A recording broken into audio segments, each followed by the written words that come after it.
Is it better to buy and hold or to day trade? In this video, we're going to be testing that with the S&P 500 index, Bitcoin, and Tesla stock. We're going to be testing if it's better to buy and hold versus buying on the open and selling at the close at the end of each day. Before we get started, let me introduce myself. My name is Jacob Amaral, and I focus on algorithmic trading when it comes to capital markets.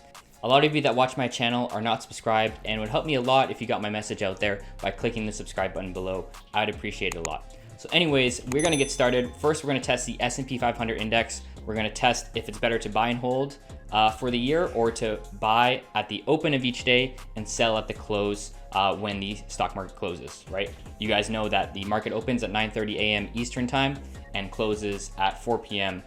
Eastern time in terms of, Western stock markets, right? NASDAQ and New York Stock Exchange.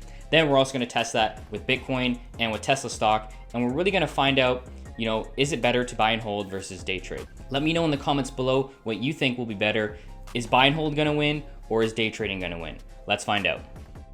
Okay, so what you're seeing on the screen here is an application called NinjaTrader, and this is one of the software tools that I use. I don't use it exclusively, but one of the software tools I use to automate my trading systems, to backtest and to run them live with my broker. On the right here, I actually built this AI strategy generator that I use for my own investments, where I have a bunch of signal names and parameters that I can fiddle around with and will make trades for me. And this is so I don't have to write code for each new strategy. It's actually really powerful. So on the right here, you see, enter after n bars. So if it's 1, it would enter after 1 bar, after 1 candlestick. And all of these parameters I programmed in, and I can use to make strategies without having to code each time. Instead of having me to code each strategy one by one, I spent a lot of time building the strategy generator, and then I can simply just change them. So anyways, what I did is I selected SPY, which is the S&P 500 ETF. Oh, you probably can't see it. Let me, let's move to the right here. Okay. So, selected SPY, we're trading on daily candles, and I set enter after n bars to 1, and I didn't set any exit parameters. So basically it's buying and holding until today, until now. So I did from 2019, January 1st till today. And if you bought, how many shares did we buy? Bought 10 shares. Okay. Anyways, you would have made 79% over, I guess 2 years and 3/4, almost 3/4, which is, pretty darn good.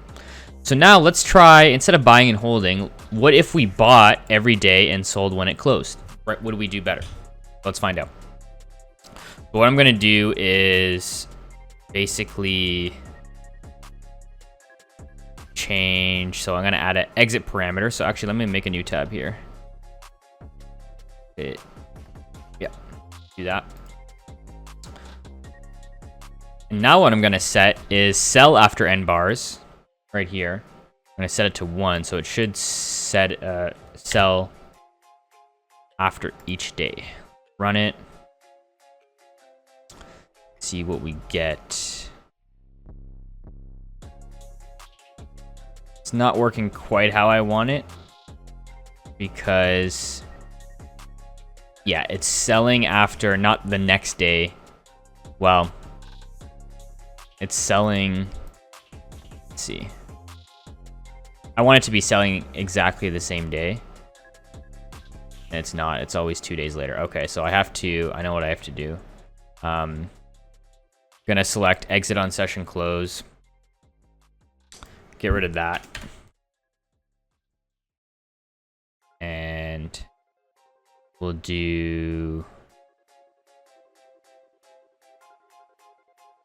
say, just to make it quick, because if I do 1-minute candles, it's going to take a while. I'll do 60-minute candles. So it's going to buy after 1 bar, after 1 hour of market open, and should sell at 4 p.m. Eastern, which is when the markets close. Okay. So overall, our return is a lot worse. You guys can see that it was only 4% over 2.5 years. Let's look at the chart, make sure it's working correctly. So it's not buying immediately when the market opens. It's actually buying 60 minutes after. I'll change it to 1 minute. It's just going to take a really long time to run the back test. So I'm going to speed up the video and then, you know, actually, no, that's pretty quick. Okay, this is more accurate. This is better. This is better. Okay, so 24%. So if you bought and hold, you would have made 79% return over 2.5 years, 2 years and 3/4. If you bought when the market opened and sold at close, basically day trading, you would have made only 24% on your investment. Okay, so it was a lot less, a lot worse, right? So basically what it's doing is these are minute candles. As soon as the market opens, it's buying and will sell at session close. So, you know, why does buy and holding do better? Probably because, you know, with day trading, there's a lot more noise. There's a lot more price movement. It's a lot more random. And, you know, the randomness is causing the majority of the losses, right? And you get a worse return. So that was SPY. That kind of makes sense. I'm sure a lot of you watching this now or in the comments kind of thought that, but it's interesting to see. So 24% if you bought on open and sold on close, and then 79% if you held it. Now, also what you're not seeing is, you know, the times you were down. So obviously we started 2019, you know, immediately went up, right? If we change that start date to, say, you know, up here, right, you'd be down quite a bit. Like if we started the start date here, for example, say this February of last year, obviously you know what happened then. The day trading part probably would have done better, right? So if let me put the start date to March 1st.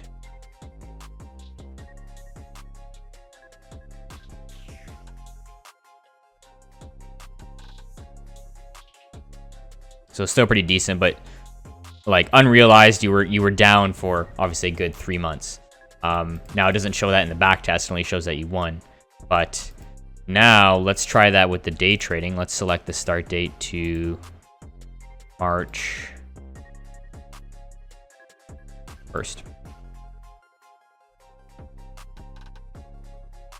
I still did worse. Okay.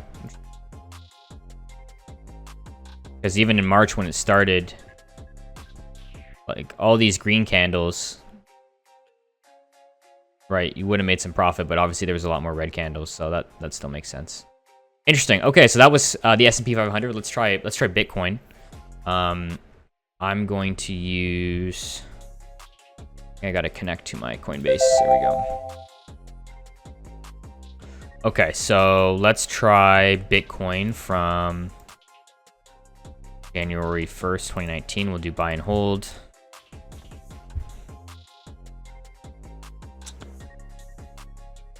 USD. Run. 1000%. Yeah, this is correct. Okay. Bought here. Yep. Obviously, hindsight's 2020, but yep, we were at 1000%. Now let's see if we day traded it. We bought on open and sold on close. All right, Bitcoin, USD. Exit on a session close. Enter after 1 bars. Okay, run. I predict it's going to do worse. It's got to download all that data. It's going to take a while. Yep. So still profitable, but, you know, 3 times worse, right? 344%. That's buying after 1 minute and selling when the session closes. Now, with Bitcoin, I think it's 24/7, so it's probably selling at midnight, I would assume. I'm not sure what the trading sessions are. Let's see these times. So many candles because it's 1 minute candles. There we go. So I'm assuming it's at. Oh, apparently the session is at.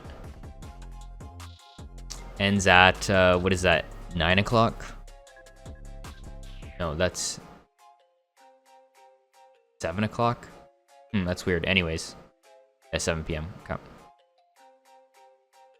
Interesting. So yeah, once again, buy and hold did do better than day trading. And let's try the last one, which was Tesla stock. We all know it's probably going to be the same answer.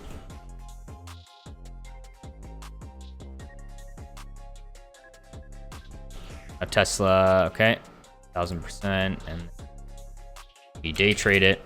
You buy on the open, sell on the close. We could do other stuff. We could try buying on the close, selling on the open.